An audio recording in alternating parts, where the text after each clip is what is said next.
Hi, this is Sam and welcome to InLogic. Since I'm still on holiday at the moment, I am not shooting any new videos, but for today's pronunciation lesson, I thought I'd collect the most interesting snippets from previous videos and put them all together into a compilation of pronunciation fun facts. If you've been following my channel for a while, this will give you the chance to test yourselves and see how much you remember from those videos. If you're new, this will give you a little insight into what my channel is about. I will link the full videos that I'm taking these bits from in the description and also as cards over here. So if your curiosity is piqued, you will easily find the full explanation of the topics. Standard British English is non-rhotic, meaning that we pronounce the sound r only when the letter r appears before a vowel sound. American, for example, is rhotic because they pronounce the sound r every time an r occurs. In British, we say mother without the r. In American, they say mother. These are both correct, just different accents. We say parent because in this case the R appears before a vowel sound, so we do need to pronounce it. But we say R or in a weak form because the E at the end is silent, so it doesn't produce any sounds. So in British we go R, in American they say R. Since American pronounces r all the time, what I'm about to tell you only applies to non-rhotic accents of English, for example, Standard British English. The sound r can be both intrusive and linking. A linking r sound is a sound that we must pronounce when we connect a word ending in a silent r and another word starting with a vowel. When we say the word mother on its own, we don't pronounce the r at the end because it's not followed by a vowel.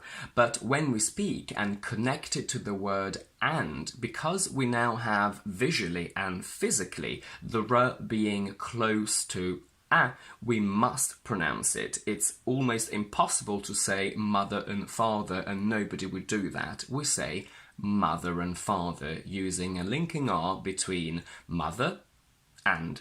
And funnily enough, the r in father is silent because it's not followed by a vowel. Mother and father.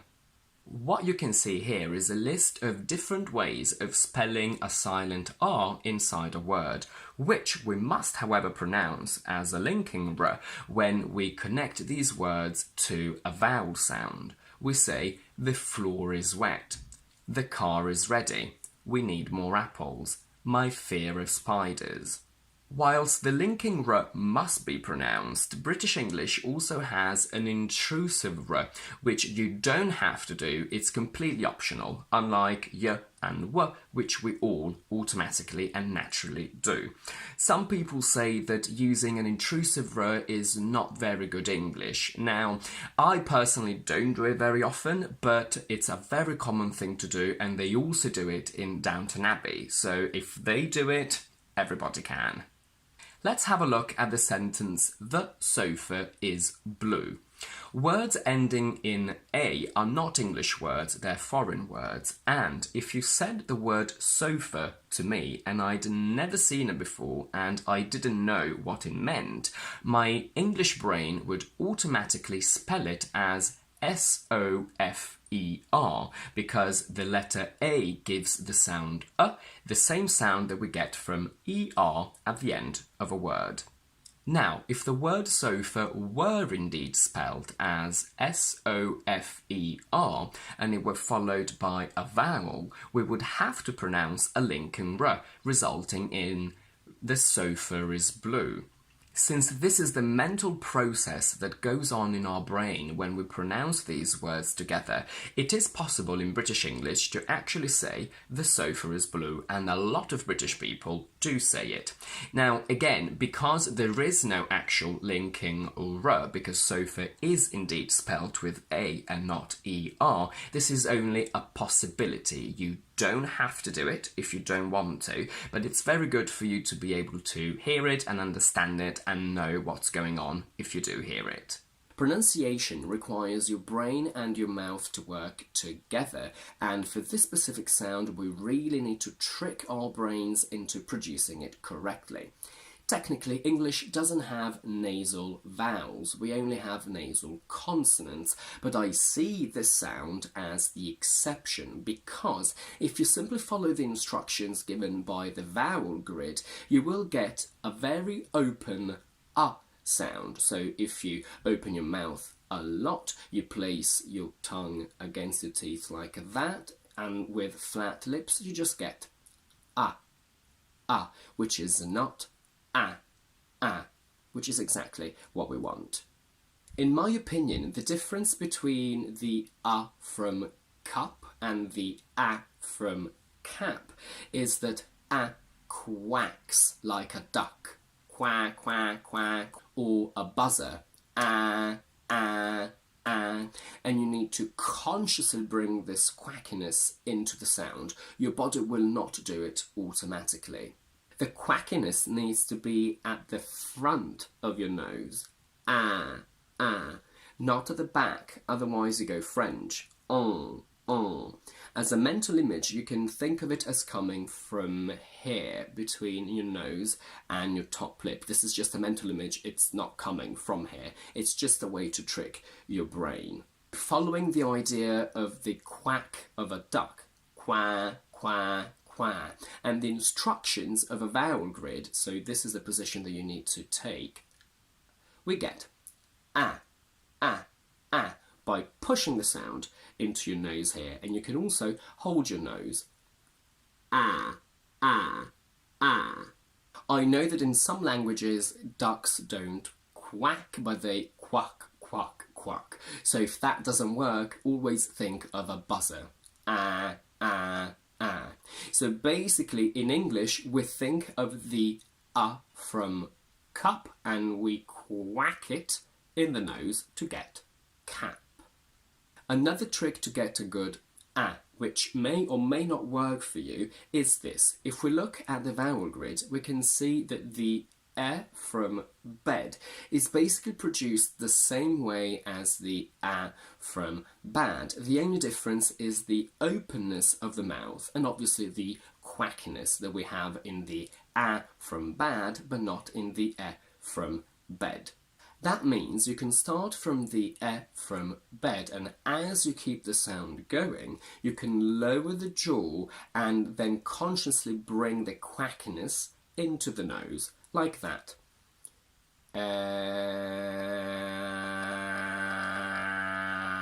The main problem with most foreigners is that they don't quack the sound in the nose, and in order to practice that, we're going to surround with other nasal sounds, and then we will slowly remove them to see if we can keep the in the nose on its own. The best word to practice with is man, because m and n are already both nasal. Man, and then we remove the n. Mad. Sam, and then we have cat with no nasal sounds around a. Let's have a look at the word 13. I said he was 13 and he had 13 cats. We have a stress shift here as well, and the rule goes that in teen numbers, when they're on their own, the stress is on teen, 14, 19.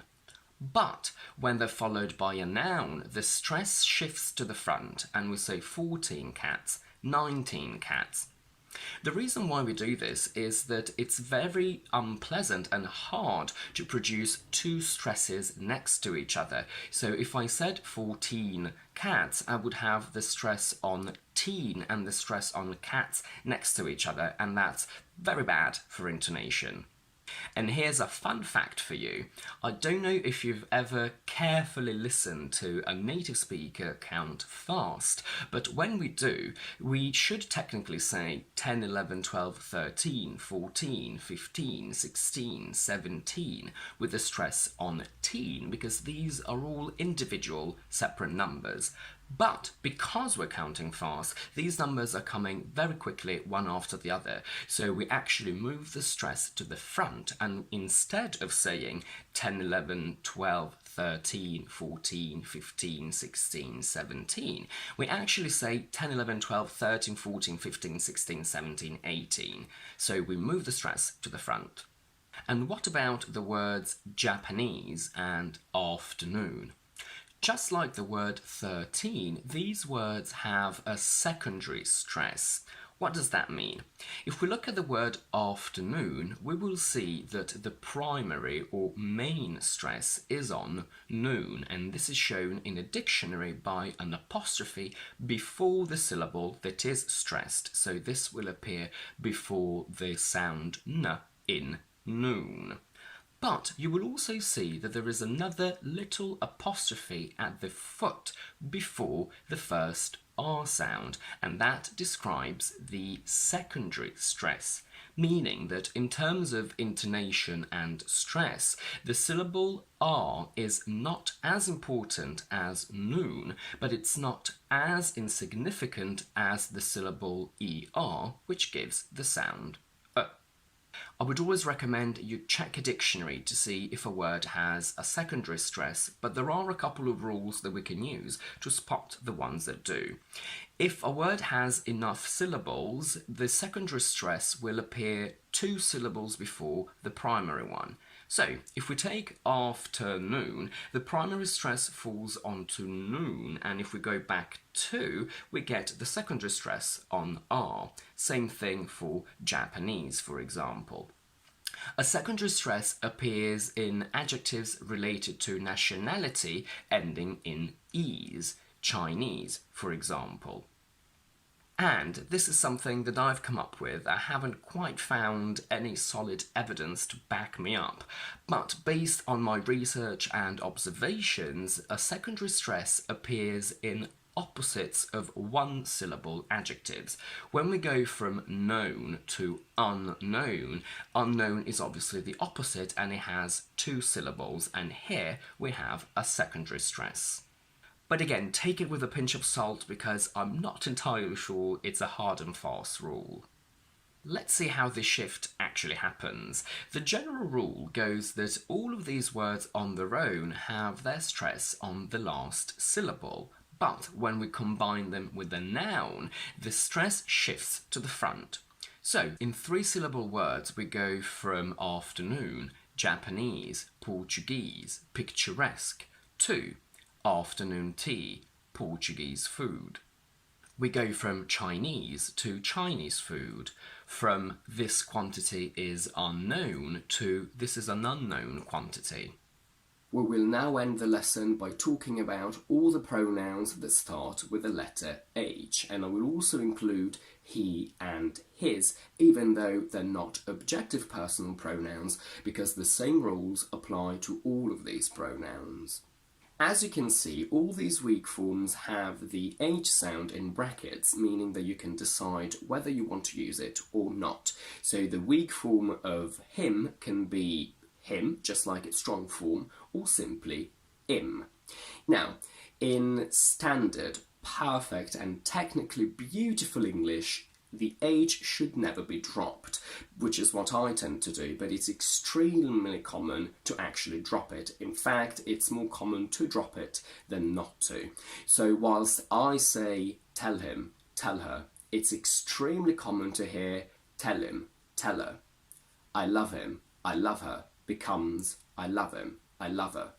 We need to pay special attention to the weak forms of her, because we have 3 options: her, or simply Personally, I only ever use her with an H at the front, but if you want to use it as a single schwa, as an object, the message is really clear. If you say I love her, we understand that it can only mean I love her. But if you use it as a possessive, I highly recommend you do not use it as a simple schwa, because if you say it's a cat, I can also understand it's a cat, so the indefinite article. So in that case, I strongly suggest you use her or if you want to keep it longer without the H. His, however, it's slightly different because there is no misinterpretation there, so you can omit the H and say it's his cat. As I said, I never really drop my H's, but the only case where I do that is in questions. I would never say, does he live there? I would simply drop the H and say, does he live there? Whilst it's technically and officially wrong to drop the H in initial position, some people do that, especially in regional accents, but please do not do that yourselves, especially in English exams. So some people would say, he lives there, rather than he lives there. Let's now go back to our original sentence, which I will read only with strong forms and no particular attention to stress. It goes, I think that girl used was wrong. Again, this is a correct but absolutely absurd sentence that no one would ever say. But let's imagine that we are analysing this girl's English accuracy in a sentence that she said. And by saying this sentence of today's exercise, I basically mean that I think she used the word that incorrectly. Bearing that in mind, the first that is a conjunction, therefore it goes weak, just like I think that you are nice. The second that is a demonstrative adjective and therefore it's strong and it's linked to the third that, which is exactly the word that, which I think the girl used incorrectly. The fourth that is an object relative pronoun, therefore it goes weak.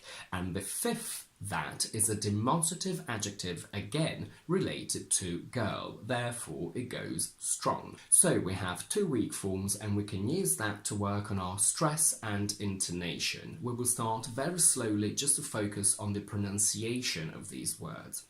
I think that girl used was wrong. At normal speed we get I think that girl used was wrong, where you can notice that sometimes I have to pause between some of these that's just to give the sentence a bit more meaning and colour. Since we can also remove the weak that's here, we can get I think that girl used was wrong. And that's it for today. If you like this video, please don't forget to give it a thumbs up and to subscribe to my channel down below. And do let me know in the comments if you have any questions and if you'd ever thought about all these interesting facts about the word that and if you pronounce it in its weak form already. In the meantime, I will see you next Tuesday with another explanation video.